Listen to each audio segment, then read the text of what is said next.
તે ઉપસ્થિત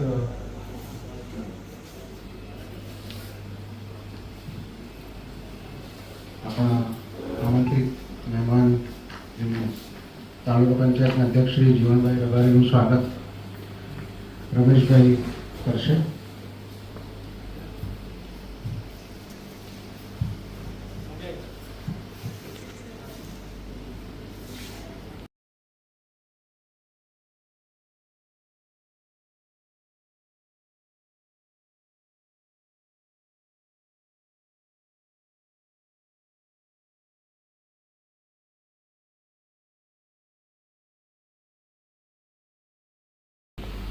તેમના આર્થિક જે ઉત્થાન માટે રાજ્ય સરકારની અને ભારત સરકારની જે યોજનાઓ છે એના એક વિશાળ વ્યાપ થાય તે માટે પ્રચાર પ્રસાર અને માહિતી છેવાડાના માનવી સુધી પહોંચાડવા માટેની સૂચના હેઠળ આજ સૌ આ કાર્યક્રમમાં પધારેલ છું.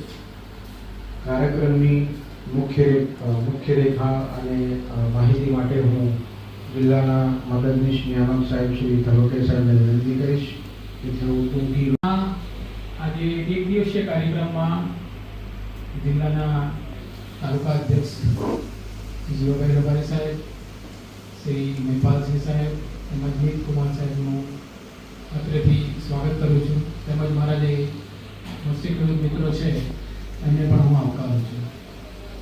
આપણે બધા મત્સ્ય સરકારશ્રી બહુ સાથે આપણો એક નાના ખાતા તરીકે આપણે એને સ્વીકારતા હતા, પરંતુ માનનીય મોદી સાહેબે એમની દીર્ઘદ્રષ્ટિના કારણે મત્સ્યોદ્યોગ ખાતું એક અલગ રીતે અત્યારે કામ કરી રહ્યું છે અને એના ભાગરૂપે પ્રધાનમંત્રી મત્સ્ય સંપદા યોજના કે જેની અંદર મછલીના ઉછેરથી લઈ અને માછલીનો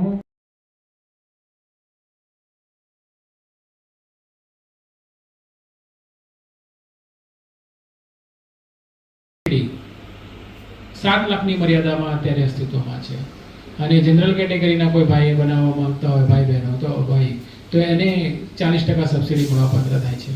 એટલે આપણે જે વાત કરીએ તો કે કોઈ વ્યક્તિ ફિશરીઝમાં મત્સ્યોદ્યોગ માટે પોતાનું એક કામ કરવા માંગતો હોય તો સૌથી પહેલી વાત એ છે કે મત્સ્યોદ્યોગ એ પૂરક વ્યવસાય છે. આપ જો અત્યારે કોઈ વ્યવસાય કરતા હોય તો એની સાથે સાથે પણ આપ મત્સ્યોદ્યોગ કરી શકો છો. અને મને કહેતા ખુશી થાય છે કે આપણા જિલ્લાની અંદર 339 જેટલા નાના નાના તળાવો આવેલા છે. એ પૈકી 45 જેટલા તળાવો આપણે લીઝ ઉપર આપેલા છે અને જે મેઘરજ અને ભિલોડા જેવા તાલુકા છે એના જે આપણા આદિજાતિના ભાઈઓ છે એ લોકો માટે આપણે અપશિટ કિંમતથી એવા તળાવો આપતા હોઈએ છીએ. અને એ માટે અમારી જાહેરાત આવતી હોય છે. આપ જો ધનસુરા, બાયડ, માલપુર કે મોડાસા ખાતે જો કોઈ તળાવ રાખવા માંગતા હોય તો આપ એમાંથી આપણે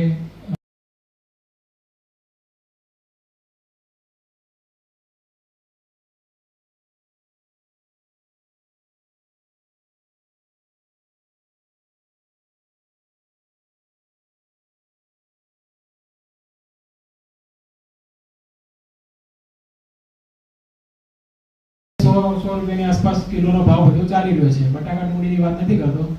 તો એવા વ્યક્તિ ધારો કે બજારમાં જાય અને એમને થાય કે નહીં હું આજે આવ્યો છું તો આ મચ્છી લઈ જાઉં, તો મચ્છીનો જો ઉત્પાદન સારું હશે તો એનો ભાવ ઓછો હશે. તો એ લેવા ગયેલા બટાકા કે ડુંગળી પણ લઈને આવ્યા શું મચ્છી, તો આપણા ભાગને બટાકા ડુંગળી તો બચ્યા. તો એક વસ્તુ વપરાશે તો સામે બીજાનો એનો વધારો થશે તો એનો ભાવ ઘટશે. એટલે આપણે તમાકુ ખાતા ના હોય પણ તમાકુની ખેતી તો કરતા હોઈએ છે ને, તો જરૂરી નથી કે જે ખેતી કરી આપણે ખાઈએ, પણ આ વ્યવસાય તરીકે આપણે સ્વીકારી શકીએ છીએ. અને દૂર દૂરના લોકો આ ધંધામાં આજે આવી રહ્યા છે કારણ કે સરકારશ્રીનું ટોટલી એનું કોન્સન્ટ્રેશન મત્સ્યોદ્યોગ ઉપર છે. કે જે વાત કરી સર કે પ્રધાનમંત્રી મત્સ્ય સંપદા યોજના છે એની અંદર 60% જેટલું આપણે એને લાભ આપીએ છીએ. અત્યારે તો એક નવી બીજી યોજના છે કે જે એકદમ ટ્રાઇબલ એરિયા છે કે જેની ટોટલ વસ્તી આદિજાતિ ભાઈઓ પોતાની જમીનની અંદર તળાવ બનાવ્યું અને એ જે મત્સ્ય ઉછેર કરવા માંગતો હોય તો એની અંદર બી અત્યારે આપણી પાસે યોજના છે ઇનપુટ સહાય. 20 હેક્ટર સુધીના કોઈ તળાવ હોય અને એની અંદર એને કરવું હોય તો તમે શીખી જશો તો તમારે બીજા કોઈ ધંધા કરવાની જરૂર પડશે નહીં. એટલે આ એક શરૂઆતનો જે ફિશરીઝનો અત્યારે તબક્કો છે એની અંદર આપ સૌનું યોગદાન બહુ ખૂબ મહત્વનું છે. આપણી સાથે અત્યારે 9 જેટલી કોઓપરેટિવ સોસાયટીઓ છે અહીંયા. એની અંદર શામળાજી, હાથમતી, ઇન્દ્રાશી, મેસો આ બધી જગ્યાએ કોઓપરેટિવ સારું હોયડી આમાં સર સારી જગ્યાએ કામ કરી રહ્યા છે એ લોકો. એ લોકોને આપણે અપસેટ માટે તળાવ આપેલા છે અને એની અંદર બી માછલીનું ઉત્પાદન થાય છે એ બજાર સુધી લોકો વેચે છે. એમાં આપણે એ લોકોને પેટ્રોલિંગ કરવા માટે પેટ્રોલ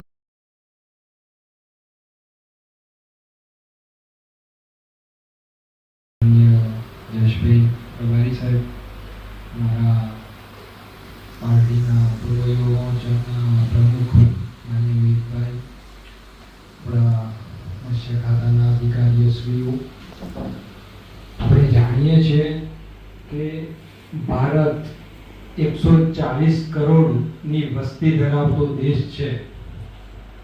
એટલે દરેક વ્યક્તિને સરકારી નોકરી મળવી મુશ્કેલ છે અને સાથે સાથે બીજા ધંધાઓ કે રોજગાર મેળવવા મુશ્કેલ હોય છે.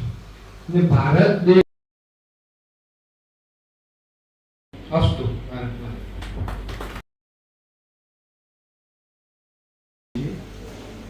છેવાડાનો માનવી હોય જેની પાસે જે પાયાગત બુનિયાદી સુવિધાઓ એની પાસે ના હોય. સુવિધા શબ્દ સ્પેસિફિક થાય છે.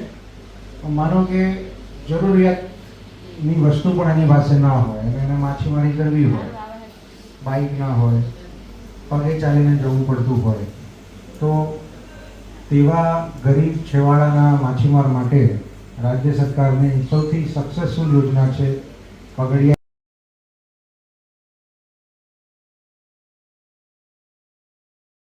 આ તમામ ઇજારાનો સમયગાળો કુલ 10 વર્ષનો હોય છે. પહેલા 5 વર્ષ માટે, પછી બીજા 5 વર્ષ સંતોષકારક કામગીરી જણાય તો ઇજારો લંબાવો. સાહેબે કીધું એ પ્રમાણે SC/ST કેટેગરીના જે અરજદારો છે એમને બિયારણ ઉપર 100% સબસિડી રાજ્ય સરકાર આપે છે.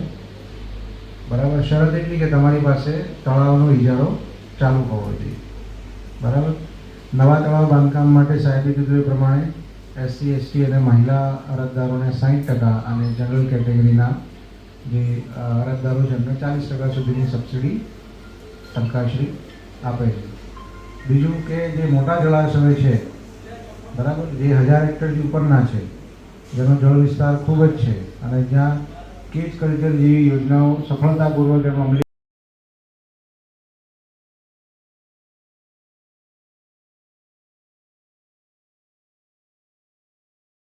રજીસ્ટ્રેશન કરાવી પણ ચૂક્યા હશે. જેનું નથી થયું એ આજે કરાવીને લેજો.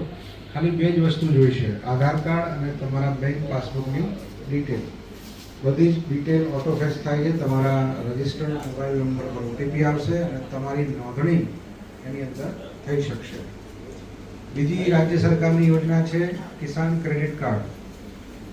કિસાન ક્રેડિટ કાર્ડ આપ જાણો છો, પહેલાં ખેતીવાડીમાં અને પશુપાલનમાં કિસાન ક્રેડિટ કાર્ડ જે ખેડૂતોને પશુપાલક ભાઈઓને આપવામાં આવતું હતું. હવે ભારત સરકારે છેલ્લા 3-4 વર્ષથી ફિશરીઝને પણ આની અંદર ઇન્ક્લુડ કરેલ છે કે ભાઈ જો પશુપાલકોને આપતા હોઈએ, ખેડૂતોને આપતા હોઈએ,